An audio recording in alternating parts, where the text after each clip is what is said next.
Hey, YouTubers, Tasman here, bringing you another episode of Fantasy Grounds Unity from the ground up. And I've been asked how I get two instances of Fantasy Grounds up. And I guess the first thing to talk about is when you install Fantasy Grounds, you'll get a desktop icon that is called FG Unity or something along those lines. And the link for it will be wherever you installed Fantasy Grounds. And you'll notice here that it goes to Fantasy Grounds Updater. So if we go ahead and try and launch the updater, you'll see it launches what you're used to seeing. And then from there, you can actually click Launch Fantasy Grounds. You can do the settings or whatever else. So now that we have that launched, what I want to do is move this right here, and we're actually going to try and launch a second instance. And you'll see now instead we have detected that Fantasy Grounds is currently running. To avoid errors in the update process, please close Fantasy Grounds. This dialog will close automatically when Fantasy Grounds has been closed. So now if we come over here and we close our Fantasy Grounds, you'll see that it went away. Now, another thing is, if I have the old version of Fantasy Grounds, which is this one right here, and I try and launch it again, we get the same thing. So what this is actually doing is this is looking at your task manager and seeing that there is actually a process called Fantasy Grounds running. It's not actually checking any kind of versioning stuff or anything like that. It's just simply checking if there's a process called Fantasy Grounds. And if it's running, it wants to say, okay, well, I better not update, because if that is a Unity Fantasy Grounds that's already running, then if I update, things might have changed in the background. You could end up with corrupt files because files are locked and stuff like that. So what I usually do is I change the link to be just Fantasy Grounds EXE. So if we go look at what I've done, go to properties real quick and grab this guy. You'll see here, now I have the target being Fantasy Grounds.exe. And then of course the place it starts up. Now if you don't know how to set up shortcuts and stuff, the easiest way is to right click on this guy right here, come to the send to, and do desktop. And what this will do is create a desktop shortcut to this, and then all you have to do is double click it. Now if we double click that, you'll see we have one instance up right here. We can double click it again. We have a second instance up. Double click it again. Third instance up. It's not going to care as much about your instances of Fantasy Grounds. However, like I said earlier, if you're updating, you only want one of these things open at a time. But this is how you can actually open up more than one instance of Fantasy Grounds. And what we're going to do is we're going to go into Fantasy Grounds because there's a couple other things I wanted to go over. So hopefully that makes sense to you. If it does not, feel free to leave comments down in the comment section, and I'll try and make it more clear or explain it a little better to you. But that is how you can get multiple instances. Now, if you have multiple instances, you'll host on one. You will not want to host on the other one, because that actually is using processes and stuff that change things. But on the other one, you will want to do, a join campaign on that. So you want to make sure that you're only hosting a campaign from one instance and not from multiple. You could end up with lots of issues if you do that. So here we are in our Fantasy Grounds. And what I wanted to talk about is some things that I might have kind of missed before. There are two additional, we kind of went over all these banner buttons over here. And there's actually two that have some additional functionality. One is story, And the other one is encounter. So a couple things you'll notice is they actually have an additional button where most of these other ones, like tables, they do not, right? So we're going to talk about these. So one is you have story templates. So if we click on this, and depending on what, mostly if you have the DMG loaded, you'll get a bunch, but apparently there's some story templates in Volo's Guide to Monsters. The DMG Volo, pretty much it's just those two. I think if we go look, we have the Dungeon Master's Guide, which is the DMG, Monster Manual, Player's Handbook, and then Volo. So we might even get more if we loaded up, say, Xanathar XANA. Is that how it is? XANA? Yeah. So if like we load up that one, let it wait, we might get a couple extra. And of course we have to wait for it to respond again, which can take a few seconds. And load that one. And then there is the Tome of Foes. The Foes, Mordecai's. And of course, there's also like Sword Coast Adventures, the Guildmaster's Guide to Ravnica. Can't remember what it's called, and various other ones. The Eberron one. I just want to see if there's very many other story types with all these others. So let's go ahead. We have those both loaded. Let's go ahead and close this, and now you'll see we have those. Close this, and then we'll close this and see if we have additional ones. Yep, there's Xanathar's, there's our Volos, there's Mordecai's. I don't know. I just say Mordecai's. So you can see there's all these little built-in templates that you can do, but you can also create your own. And what these templates do, if we go, for example, go look at Drow Elf Details, maybe. Let's go see what that one is. So what you can see this does is this will generate a story element called Drow Elf's Details, and you can see what it will do is it will quickly roll on the trinkets table and create a trinket. That's why these are in brackets, because they are tables that they roll on. In fact, that's probably another one that we might go over is tables. That might be a good thing to go over too. Adventure story hook. So all these things, if they're in brackets, that means they are tables. So if we come in here and we do DROW, you'll see here we have the Drow Adventure story hooks, which is looks like one of these is the players, one of these is the real one. So you'll see here are your different hooks. And what it will do is when I click generate, it will actually generate a story based off of this, or a story element. So it kind of gives you a quick way of generating a quick idea. So here's like a dungeon adventure framework. You can see this one actually rolls on tons. It comes with quests, plot twists, and everything else. And if we go ahead and click generate, you'll see that it now generated one, and it's called the same thing. We can go edit that if we want, but you'll notice that all the information is now filled in. Hello, let's move you.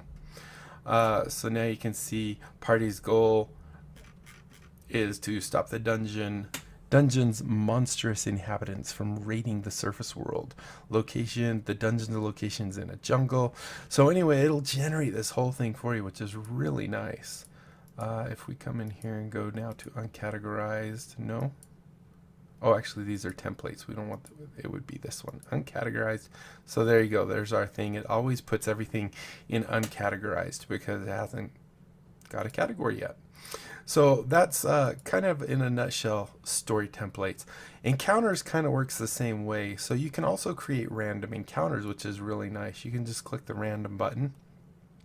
Wait a minute while Unity loads it.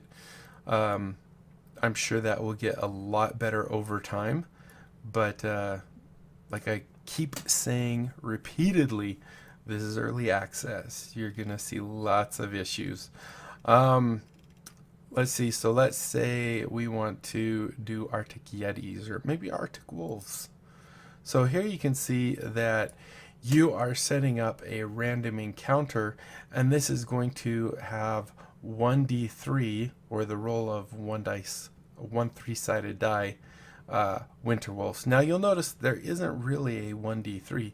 You can actually use any number and this will roll it. A 1d1 would always pull up 1. 1d2 would be like flipping a coin. So what this is going to do when I click on this is it's going to generate us an adventure. I don't know if I clicked, there we go. So in this case it generated 2 wolves for your adventure.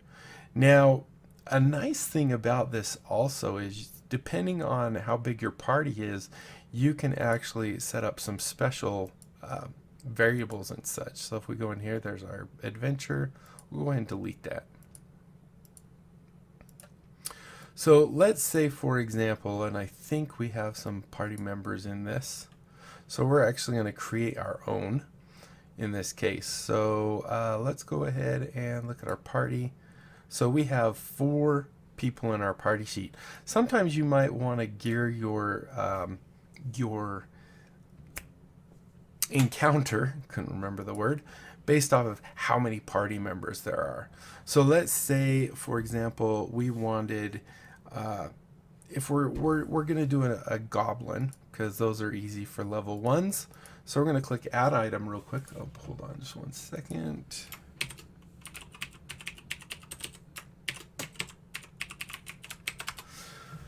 Okay, so we're going to create our little random encounter, and we'll say P-A-R-T party A-D J-U-S-T-E-D E-N-C-O-U-N-T-R encounter. So what we can do is we can simply come here, and we're just going to use goblins because we know that goblins are usually safe. Oh, we're waiting for everything to come up. Safe for level 1 party members. Level 1 party members are usually very squishy. They can die quite easily. So if we do maybe gob, so we can have a goblin boss. So let's say we have, we don't want a goblin boss right now, I don't think. Let's just go ahead and say we have some goblins for what I'm going to show you. So for example here, you can come up here and you can say, okay, I want 1d4 goblins, right? And it will automatically do that. If I right click, I can clear out the item. Well, clear out the whole item. You can also just delete it if you want.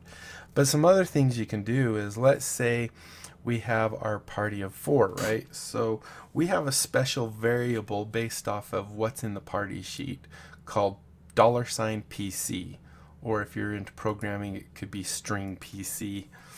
But if we use this and say string PC and then times 2, this means we have 4 PCs in there. It will replace string PC with 4 and then times 2. So this will always generate 8 goblins. There you go. So 8, right? Because it's using the party. Now, let's say maybe we don't want to have it always be. Let's see, what do I want to do? Let's say we want it to be anywhere between double the party size to anything below that. So one thing we could do here is we could say 1d2, right? So this will roll a dice. It'll either be 1 or it'll be a 2 in this case.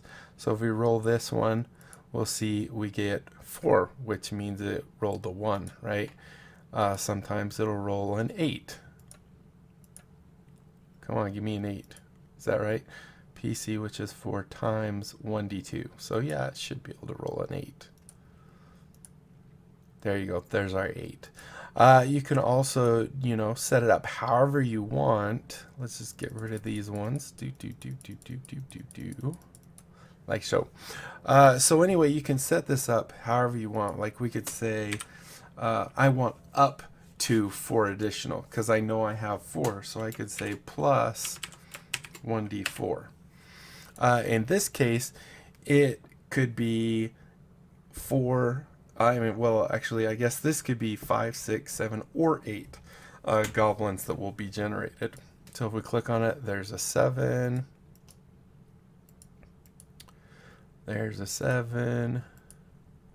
There's a 7. No. Yeah, that's a 7. Uh, there's a 5. Finally, 7's a pretty common one. There's a 7. So obviously that means it rolled a 4. There's a 6. It rolled a 3. Or wait, 2, I mean. Not a 4, a 3. And a 6. So anyway, this is just a kind of neat thing you can do for your random encounter. If you're going to quickly roll a random encounter, you can say whatever the party quantity, however many members of the party, plus, whatever. You can also just be the plain old 1d4 if you want, or, if I want, for example, up to 7, I could say 1d7. And actually, I don't know. I don't know how I could verify, but I wonder if it can use the same, like if I said reroll 1,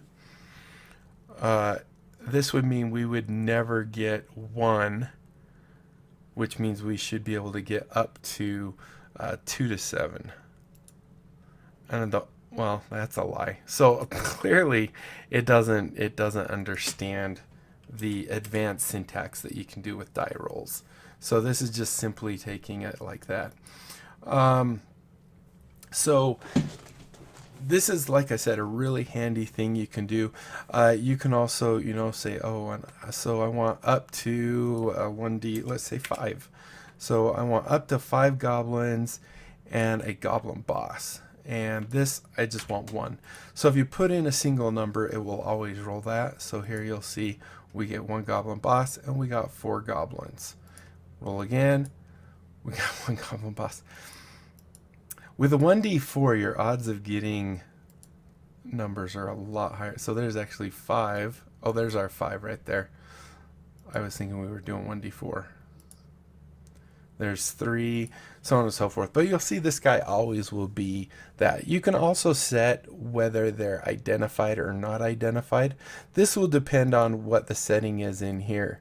So if they have an unidentified state, and in this case it's read-only, but if I drag that out and copied it in to have my own, I'd actually be able to see what its unidentified name is, which can be kind of handy. Pretend your adventurers have never seen a goblin. So they wouldn't necessarily know what it was. They just say some small creature. And we've talked about that before, I think. So it's really handy to have. Hopefully that explains it enough that you kind of understand what we're talking about. So we can go delete these, and then if we actually come into here and go uncategorized, there's our, which one's that one? Oh, that's our, I was like, which one is that? I thought I called it goblin something. So there's that. Now the next thing, it looks like we are at about 18 minutes, so I think we're going to go ahead and try and get this guy in there too, is tables. Tables can be a very powerful thing.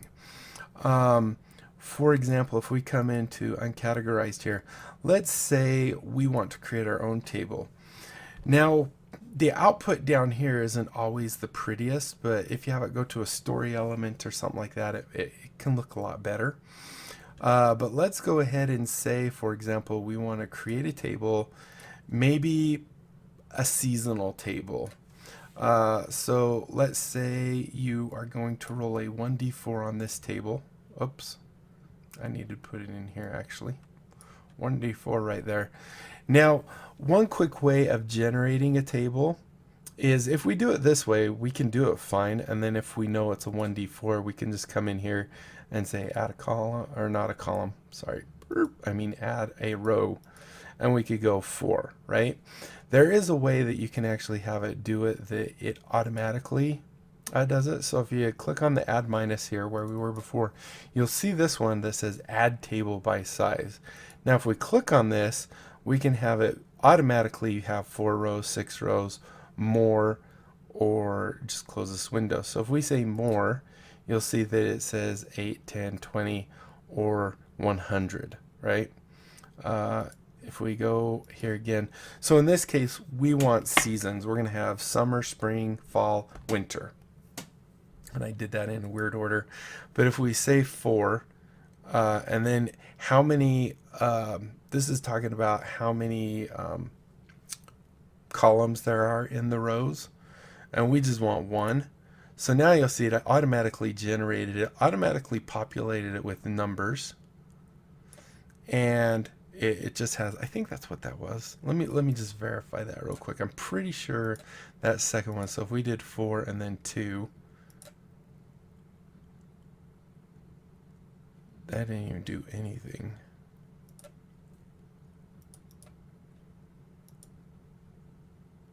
Four rows, step 4. I'm not exactly sure what the step part is. I thought it was how many other parts are in there. Step 2. Well, that gives a better one that time. Oh, I know what that is. What am I thinking? So that's actually how many digits are between each digit. So you'll know this is 1 and 2, this is 3 and 4, 5 and 6, 7 and 8. I totally knew that, and I don't know why I was spacing it out. Where the step 1 is just 1 to 1, 2 to 2, 3 to 3, 4 to 4. So with this table, for example, let's go ahead and we will have a table called, let's start, maybe, let's do spring, SP spring, and a bracket, and we'll do one called SUMMER and a bracket, and we'll do one called fall. Did I already do the bracket? There we go. And our final one here, which it's not letting me click, would be I don't know why it's not letting me click it. Can I do that and get in there? Let's do this. Let's see if this will work. I have no idea if it'll work. It kind of worked. And then we'll do winter. And then go 4 and 4. Okay, so now we have our 4 subtables. So let's say SEASON. So this would be our season. So now what we could do is, for example, let's say this is a temperature type table. So we're just going to maybe do 2 on each of these just to do it really quick because we're already at 23 minutes. So we're going to go ahead and add another table. And I think this is actually fine, just doing it like this. We're going to call this one SPRING. And we're going to say, let's say it rolls at 20. And we're going to say 1, 2, 10. And then this will be 11 to 20. Just because I only want it to be, I want it to be a decent range, I guess. I mean, we'd have more things in here for sure. So what we're going to say, for example, in spring, it's going to, we're going to have it be either, spring is a good time for like your rain and stuff. So let's say RAIN, actually let's say wet and dry. So this is just a quick example. So there's our spring right there. Let's go ahead and do that.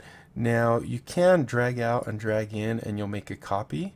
That way I don't have to put in that. I will want to actually come up here and change this to, you know, SUMMER. And you want to make sure that you're spelling it exactly like you have it with inside these. Because this is what it's going to do. This is telling Fantasy Grounds that it's going to be looking up a table and the name of the table will be this. So it needs to be the same. Let's say in summer we have hot and hotter. That'll work. Go ahead and close that. Let's go ahead and we'll just copy that maybe twice real quick. Then we'll have the fall. Let's just do maybe windy for the fall. So we'll do calm and windy or something. So let's see. So if we do fall, we do calm and windy. And I think that will do it for that. I guess you don't have to lock them, but that helps you not make mistakes in them. Oh, season is right there. Fall is the one I wanted. That one's already locked. Summer's the one I was missing. And then, of course, this is the copy. We'll go ahead and call this one winter.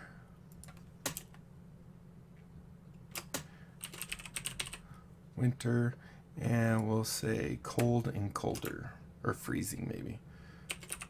Cold. Freezing. Freezing. And there we go. So you can always roll on these tables all individually. So like if I want to roll, if I said it was winter and I want to know how cold it is, there we go. We see that it's cold. However, if I want to roll the whole season, now I can just click on season. I can roll this. You'll see it rolls the 4 first, then it rolls the 20. So you can see it is summer and it is hotter. Or it's not, yeah, it's summer because that's the table that's going on. So what you can do with this is lots of different things. Some nice things.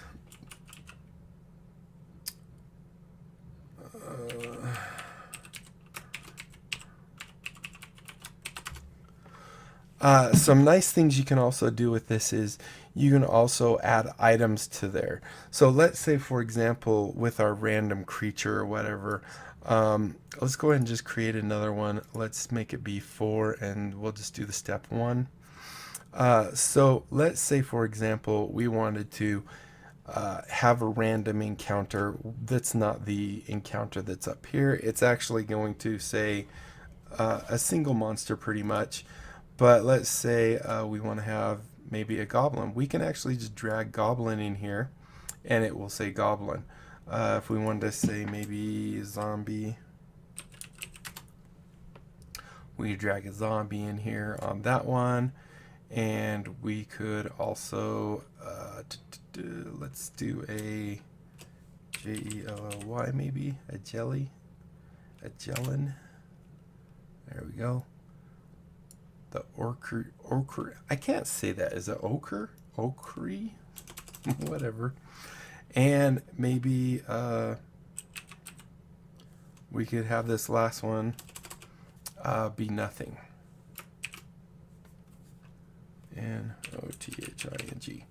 So here you can see we have a little table here that will actually link to something else, right? So we can close that now. So if we roll on this, you'll see that it'll do this, and it will give you, we can say that it's not visible to the players. So here you can see it's visible to the players.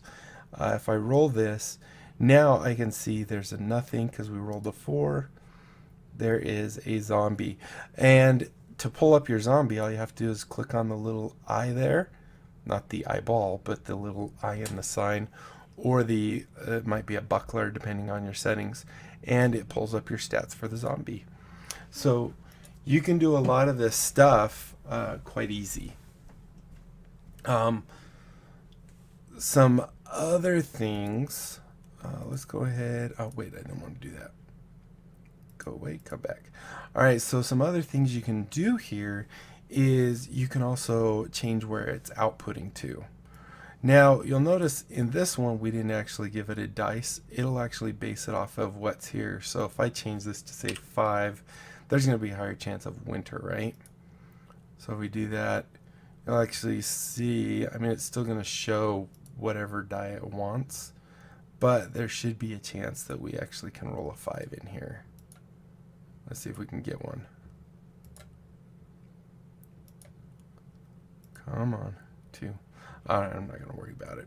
So some other things you can do here is you can actually output different places. So we can output to the chat, which is right over here. Make it invisible. We can also output to a story element.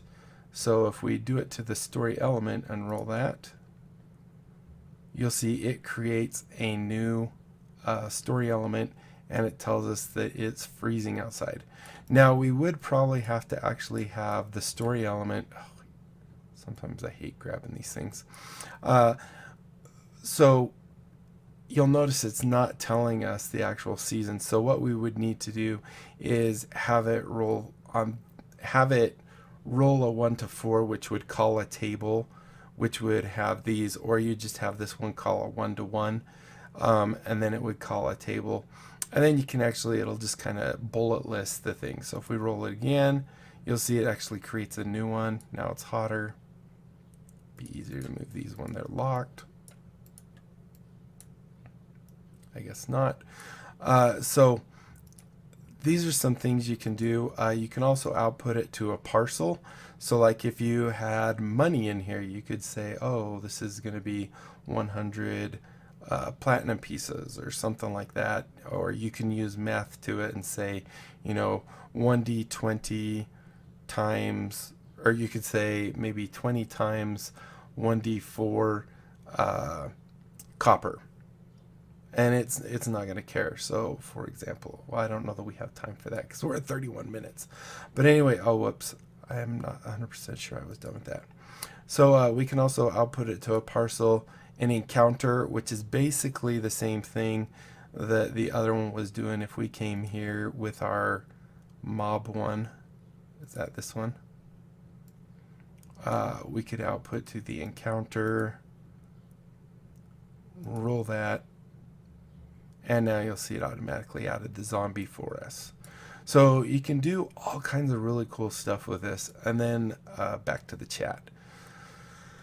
Hopefully this kind of answers your questions or helps you understand a little bit more about story templates, random encounters, and more advanced stuff with tables. There's a lot of cool stuff you can do with them. We can get rid of that. We can also go get rid of story results. There we go. So, like I said, hopefully this made sense to you. If it did, and you enjoyed the video, be sure to leave a thumbs up down below. It helps me tremendously on YouTube. Aside from that, comment, like, and subscribe. Follow me on Twitter. Check out my Discord and my other channels. And don't forget about my great big game giveaway when I hit 1,000 subs. And we are getting oh so close. We're about 200 away right now, which is just awesome. But when we do hit 1,000 subs, I'm giving away 57 Steam games.